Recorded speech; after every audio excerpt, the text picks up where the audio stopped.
Assalamualaikum warahmatullahi wabarakatuh. Perkenalkan, nama saya Dimas Rahmatullah dari Prodi Akuntansi, kelas Akuntansi 1D. Saya di sini akan mempresentasikan hasil kerja saya, yaitu manajer sebagai pembuat keputusan.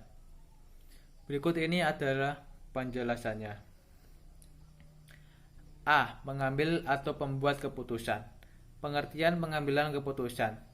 Pengambilan keputusan sangat penting dalam manajemen dan merupakan tugas utama dari seorang pemimpin atau manajer. 1. Keputusan merupakan permulaan dari semua kegiatan manusia yang sadar dan terarah, baik secara individual, kelompok maupun secara institusional. Jadi, barang siapa yang menghendaki adanya kegiatan atau aktivitas tertentu, ia harus mampu dan berani mengambil keputusan yang berhubungan dengan hal itu setepat-tepatnya. 2. Keputusan ditujukan untuk masa yang akan datang. Efek atau hasilnya akan berlangsung atau berguna pada hari-hari yang akan datang. Sementara hari yang akan datang itu tidak menentu serta penuh dengan beraneka macam risiko. 3. Keputusan akan menciptakan masalah atau aktivitas, tetapi keputusan juga akan menyelesaikan masalah. Berikut ini adalah definisi-definisi pengambilan keputusan menurut para ahli. 1. GRTR. Pengambilan keputusan dapat didefinisikan sebagai pemilihan alternatif kelakuan tertentu dari dua atau lebih alternatif yang ada. 2. Rothkons dan Krill O'Donnell. Pengambilan keputusan adalah pemilihan di antara alternatif mengenai sesuatu. Cara bertindak adalah inti dari perencanaan. Suatu rencana dapat dikatakan tidak ada jika tidak ada keputusan suatu sumber yang dapat dipercaya, petunjuk atau reputasi yang telah dibuat. 3. Dr. Andes Haji Melayu SP Hasibuan. Pengambilan keputusan adalah suatu proses penentuan keputusan yang terbaik dari sejumlah alternatif untuk melakukan aktivitas-aktivitas pada masa yang akan datang. 4. Chester A. Barnett. Keputusan adalah perilaku organisasi berintisari perilaku perorangan, dan dalam gambaran proses keputusan ini secara relatif dapat dikatakan bahwa pengertian tingkah laku organisasi lebih penting daripada kepentingan perorangan. B. Jenis pengambilan keputusan. 1. Keputusan tidak terstruktur atau non-programmed decision. 2. Keputusan setengah terstruktur atau semi-programmed decision. 3. Keputusan terstruktur, programmed decision. C. Kondisi pengambilan keputusan. 1. Kepastian atau certainty. 2. Risiko atau risk. 3. Ketidakpastian atau uncertainty. 4. Ambiguitas. B. Macam-macam keputusan. A. Keputusan auto-generated. Keputusan semacam ini diambil dengan cepat dan kurang mempertimbangkan data, informasi, fakta, dan lapangan keputusannya. Keputusan auto-generated ini kurang baik sebab resikonya tinggi. B. Keputusan induced. Keputusan induced diambil berdasarkan scientific management atau manajemen ilmiah, sehingga keputusan itu logis, ideal, rasional untuk dilaksanakan dan resikonya relatif kecil. Cuma, proses pengambilan keputusan lebih lambat. Pengambilan keputusan adalah manajer pemimpin baik secara individual maupun group decision yang mempunyai kewenangan untuk memutuskannya. Individual decision. A. Kebaikannya. 1. Keputusan dapat diambil secara cepat. 2. Bertanggung jawab keputusan itu jelas. 3. Biaya pengambilan keputusan relatif kecil. 4. Kecakapan seorang manajer dapat dimanfaatkan. Keburukannya. 1. Keputusan itu kurang baik sebab kemampuan decision maker terbatas. 2. Prestasi manajer akan berkurang jika keputusannya ternyata salah. 3. Realisasi keputusan mengalami kesulitan sebab para bawahan kurang meresapinya. 4. Pembinaan bawahan kurang diperhatikan karena mereka tidak diikutkan dalam menetapkan keputusan. Akibatnya, kesinambungan kepemimpinan organisasi kurang terjamin. Group decision.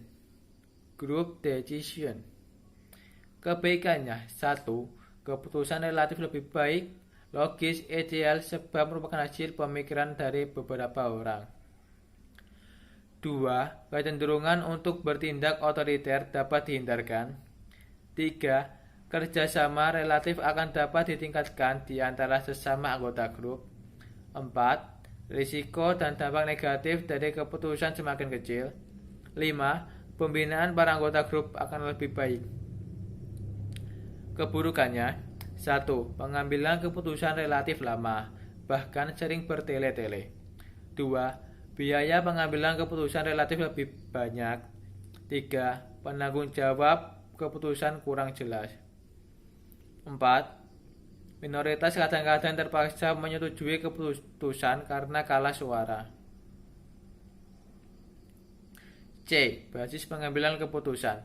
Basis pengambilan keputusan atau decision making yang dilakukan oleh manajer atau decision maker biasanya didasarkan atas 1.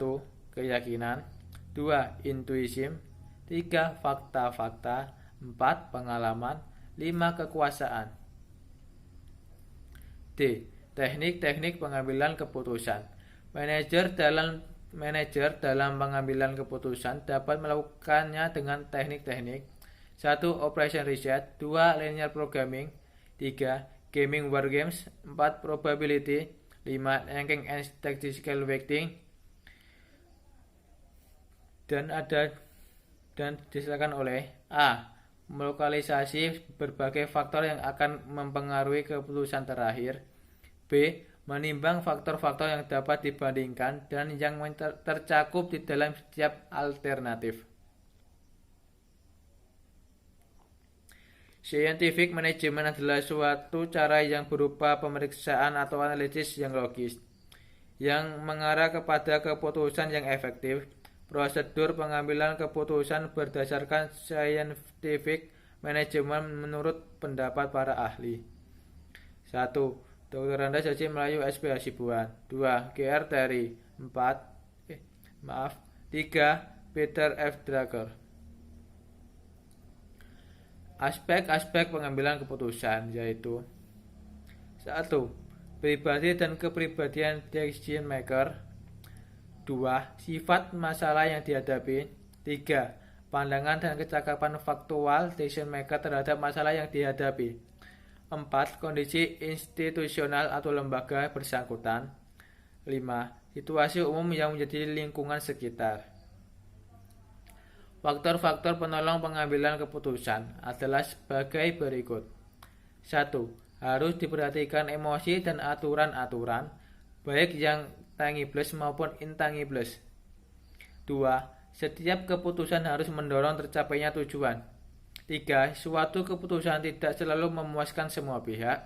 4. Hanya ada satu pilihan yang paling memuaskan atau terbaik.